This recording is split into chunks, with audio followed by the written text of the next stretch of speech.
Alright, this past weekend was UFC 287, marking the UFC's return to Miami after 20 long years, with an absolutely stacked card full of some of the biggest names and the best matchups in the organization. Headlined by Israel Adesanya versus Alex Pereira 2 or 4, depending on how you look at it, which was a career-defining fight for Adesanya, to say the least. Over his past few fights, he's been getting a lot of pushback from the fans, despite being the consummate showman that he is. After a long string of wins by decision, a lot of fans are starting to look at him as a boring fighter, going from being a beloved fan favorite to one of the more disliked figures in MMA. But back in November at UFC 281, Israel finally had a matchup that got people excited. Alex Pereira, the man who beat Stylebender twice in kickboxing, 2-division Glory Kickboxing champion, and really the only middleweight that can match Adesanya as far as his height, wingspan, and his skills on the feet. Adesanya suffered his first knockout loss in MMA. Against the guy that already holds 2 victories above him, it left many thinking that Pereira just has Adesanya's number, and there's just no way for him to get over this challenge. Coupling this with the back-to-back losses that Kamaru Usman faced at the hands of Leon Edwards, it looked like we were in the midst of a changing of the guard at the championship level in both the welterweight and middleweight divisions. And from the outside looking in, I completely understand why a lot of people felt this way. Every single time in every single fight,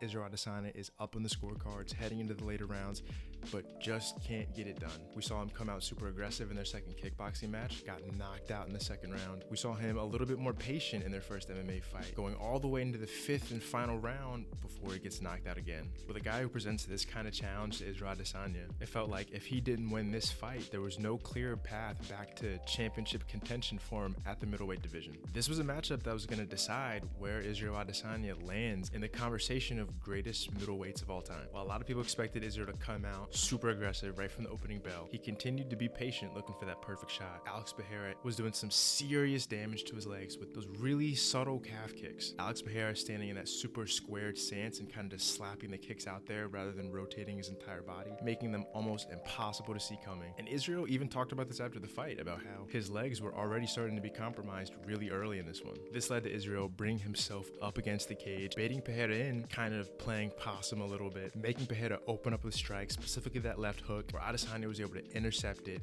through the huge overhand right that connected perfectly flush, hurt Pereira similar to how he did at the end of round 1 in their first MMA fight, except for this time, Israel had all the time he needed to end the fight. Vicious knockout, put Pereira out cold, and left him frozen like Elsa. Israel Adesanya has about 3 times as many fights in MMA than Alex Pereira, and that experience definitely showed in this one.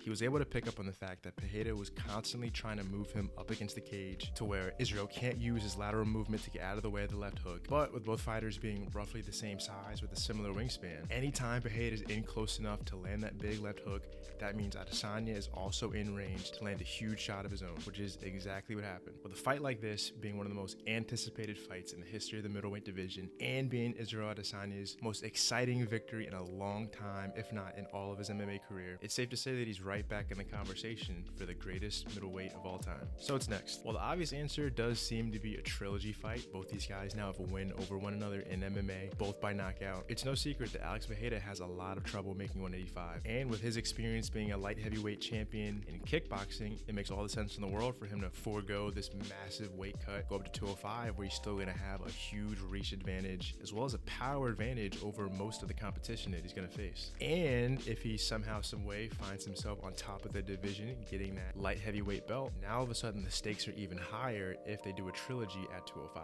And as for Adesanya, there is no clear-cut contender at 185. The closest thing to it is Robert Whittaker, who Adesanya's already beat twice. The only other guy, I guess, is Hamzat, but he's yet to be a ranked contender at 185. I think that the champ should take some much-deserved time off and kind of wait for the division to figure itself out on its own. I think Hamzat, with a win over someone like Paulo Costa and or Robert Whittaker, puts him right there at the top of the division. And we even see Jan Blachowicz calling for a rematch at 185. I have serious doubts that he's able to make that weight, but if it's possible, there we go. Another huge storyline and a chance to avenge his only other loss in MMA. But let me know in the comments, what did you guys think of this fight? I think this was Israel Adesanya's most exciting performance to date.